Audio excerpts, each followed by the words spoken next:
अब हम बताने जा रहे हैं कि ब्रह्मांड की रचना कैसे हुई। इसको टेक्स्ट बुक हमने महाभारत से लिया है। अब आप ध्यान से सुनिए।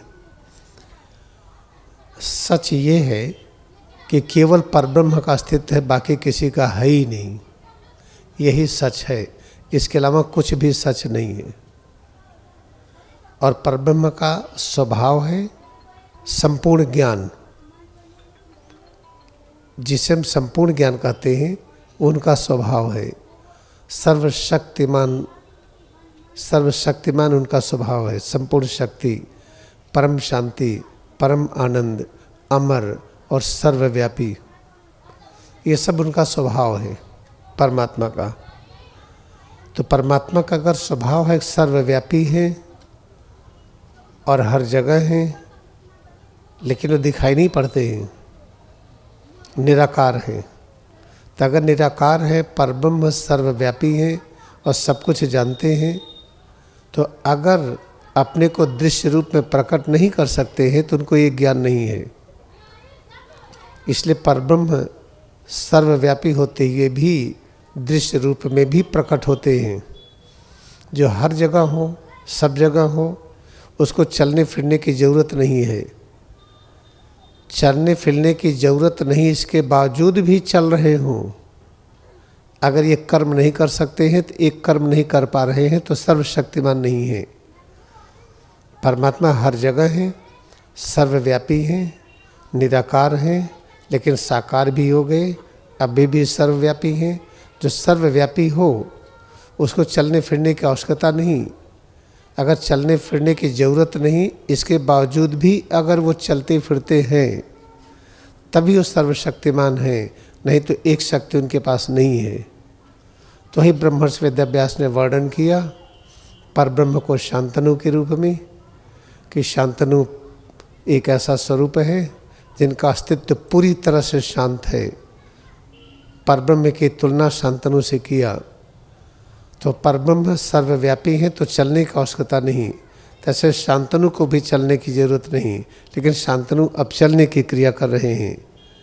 शांतनु गंगा की तरफ जा रहे हैं, गंगा की तरफ टहल रहे हैं। जब शांतनु गंगा की ओर जाते हैं और गंगा की ओर देखते हैं तो शांतनु का गंगा की तरफ देखने पर फिर गंगा का वास्तविक रूप प्रकट हो जाता है। जब गंगा का वास्तविक रूप प्रकट हो गया तो वास्तविक रूप प्रकट होते ही पता ये चलता है कि हम ही उस रूप में हो गए हैं। अगर हम स्वयं गंगा के रूप में नहीं हो गए हैं तो एक ज्ञान हमारे पास नहीं है, एक शक्ति हमारे पास नहीं है। तो शांतनु जब गंगा के तट पर गए टहलते हुए तो वहाँ जो गंगा प्रकट हुई तो शांतनु ही गंगा के रूप में, इसलिए दोनों का एक साथ रहना अनिवार्य हो गया। एक साथ रहना अनिवार्य है, लेकिन ये भी एक संभावना हो कि जब चाहे एक साथ न रहें। अगर कोई संभावना हट गई तो परब्रह्म में संपूर्ण ज्ञान नहीं है, सर्वशक्तिमान नहीं है। इसलिए संभावना पूरी तरह से है कि शांतनु गंगा के साथ हो गए। वो गंगा और वो एक है, लेकिन वो अलग भी है। तो याद रखिएगा, शांतनु जब गंगा तट पर टहलने जाते हैं, गंगा से गंगा का प्रकट हो जाती हैं, तो उनसे प्रस्ताव रखते हैं भी अपना जो वास्तविक स्वरूप है तो यही तो है, हम दोनों एक हों, अलग न हों। कहन बिल्कुल सच है। तो दोनों में विवाह हुआ, लेकिन एक संभावना ये भी है कि हम जब चाहेंगे अलग हो जाएंगे।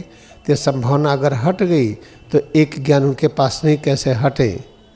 इस संभावना के लिए गंगा ने एक शर्त रखा, हम आपके साथ विवाह करेंगे एक शर्त पर कि हम जो कुछ करें आप रोकेंगे नहीं, और जिस दिन आप हमें रोक दिए उस दिन हम फिर अदृश्य हो जाएंगे। इस शर्त पर गंगा शांतनु रहे। जब गंगा शांतनु रहे तो शांतनु का रूप क्या है? जब परब्रह्म एक से अनेक रूप में होने लगे तो प्रथम उपस्थिति उनकी चैतन्य शक्ति के रूप में हुई। जैसे शक्ति ऐसे ऐसे बहती है, वो कभी रुकती नहीं है। पहला स्वरूप चैतन्य शक्ति हुआ, फिर चैतन्य शक्ति ग्रॉस में इस रूप में बदलने लगा कि उसकी लंबाई चौड़ाई हो। तो किस तरह से बदलता है, क्या होता है, उसको थोड़ा सा हम आपको बताने का प्रयास कर रहे हैं। चलिए, हम लोगों का एक एक रूप है। चैतन्य शक्ति के रूप में परब्रह्म है, फिर चैतन्य शक्ति स्थूल रूप में आ गई, स्थूल रूप में आ गई तो हम लोगों की एक एक शरीर हो गई। तो हम लोगों के शरीर के अंदर जो चैतन्य शक्ति, उसका नाम है विश्व, उसे हम विश्व कहते हैं।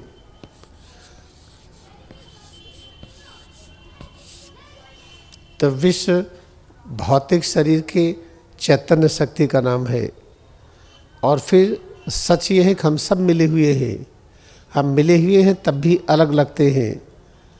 हर प्रकार की संभावनाएं मिलेंगी, और जब हम मिल गए तो सब चैतन्य शक्ति के संयुक्त रूप को हम विराट कहते हैं। विराट कहते नहीं भी कि वो व्यक्ति बड़ा विराट है। विराट का मतलब कि सबकी जगह उनके यहाँ, जो ही चला जाए भाई उनका दिल बहुत बड़ा है, तो इसको कहते विराट। तो जब परब्रह्म चैतन्य रूप में प्रकट हुए, फिर चैतन्य से जब स्थूल रूप में हुए तो भौतिक शरीर हुई। तो भौतिक शरीर और चैतन्य शक्ति एक साथ साथ है। भौतिक शरीर के अंदर चैतन्य शक्ति को विश्व कहते हैं।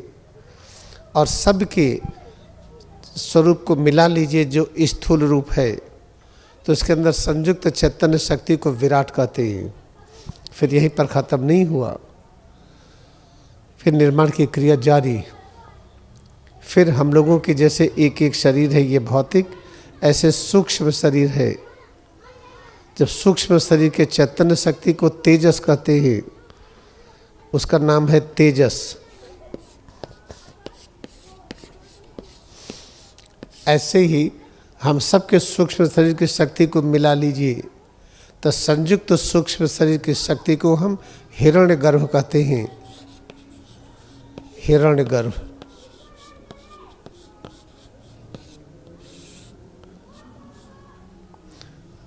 अब देखिए, विश्व और विराट रहा भौतिक शरीर का, लेकिन विश्व और विराट अलग अलग भी है तो एक भी होगा।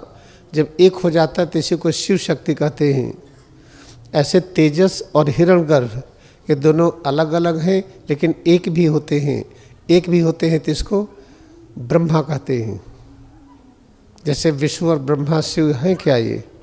और आइए आगे की तरफ, हम लोगों की एक शरीर और है जिस कारण सूक्ष्म और भौतिक शरीर हुई, उसको कारण शरीर कहते हैं। उसके अंदर की जो चैतन्य शक्ति है और जो कारण शरीर के रूप में प्रकट हुई, उसको कहते हैं प्राज्ञ।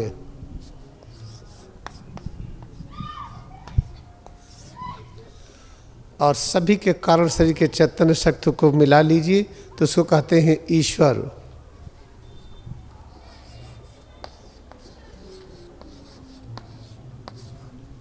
इस तरह से हम लोगों के एक भौतिक शरीर, इसकी सूक्ष्म शक्ति को विश्व कहते हैं। सबके भौतिक शरीर की सूक्ष्म शक्ति को मिला लीजिए तो विराट हुआ। विश्व और विराट मिला लीजिए तो शिव शक्ति कही जाती है। ऐसे हम लोगों का जो सूक्ष्म शरीर है, इस भौतिक शरीर की सूक्ष्म शक्ति को विश्व कहते हैं। ऐसे एक सूक्ष्म शरीर है, उसके अंदर की चैतन्य शक्ति को तेजस कहते हैं। और सबका मिला लीजिए तो हिरण्यगर्भ। हिरण्यगर्भ तेजस को मिलाइए तो उसको ब्रह्मा कहते हैं। ऐसे हम लोगों की कारण शरीर है, एक एक कारण शरीर के चैतन्य शक्ति को प्राज्ञ कहते हैं। और सबका जो संयुक्त है उसको ईश्वर कहते हैं। प्राज्ञ और ईश्वर को मिला लीजिए तो उसे विष्णु कहते हैं। तो ये है विष्णु, ब्रह्मा और शिव के बारे में जो हम लोग सुनते हैं। और सब के सब सिर से पैर की उंगली तक इसी के साथ ऐसे संयुक्त हैं जैसे आग के साथ गर्मी। तो जब हम पैर की उंगली से सिर तक अपने में एकाग्रता बढ़ा करके हम सब कुछ स्वीकार करते हैं, तो हमने ब्रह्मा को स्वीकार किया, विष्णु को स्वीकार किया, शिव को स्वीकार किया। जब तीनों को स्वीकार कर लिया तो तीनों ये हैं कौन? परब्रह्म स्वयं ये तीनों रूपों में प्रकट हो रहे हैं। तो हमने परब्रह्म को स्वीकार कर लिया, तो ही है ईश्वर में वैज्ञानिक तरीके से भक्ति को प्रकट करना। और ये जो अभ्यास करते क्रिया योग वही है ये। तो सच्चे रूप में हम कैसे विष्णु की सेवा करें, विष्णु में भक्ति करें, ब्रह्मा में करें, शिव में करें, वो आप प्रतिदिन अभ्यास करते हैं। इस तरह से जब आप क्रिया योग ध्यान करते हुए इसको समझेंगे ना, तभी समझ में आएगा। अब देखिए, इतना समझने के बाद अब 5 मिनट अभ्यास कराएंगे हम। जैसे मुंह में खाना लिए, उसको बिना चबाए बिना निगले फिर खाना खाएंगे तो बीमारी आती है। हम कोई भी गलत काम नहीं करेंगे जिससे हमारा ज्ञान खत्म हो जाए। हम यहाँ प्रवचन देने के लिए नहीं हैं, हम आपको साधना कराने के लिए है। कैसे भारत देश में राम राज्य की स्थापना हो, कैसे सबके घर की गरीबी दूर हो, कैसे आप इतने सक्षम हो जाएं कि आपकी बीमारी और चिंताएं सब अपने आप ख़त्म कर लें। ये कैंप इसलिए बना है, ये कैंप इसलिए नहीं बना है कि हम बोलते जाएं और आप सुनते जाइए। इसलिए नहीं बना, हम बोलेंगे, सुनाएंगे, अभ्यास कराएंगे, अनुभव कराएंगे, फिर आगे बढ़ेंगे हम। यही है वैज्ञानिक तरीके से आध्यात्मिक विज्ञान को सीखना।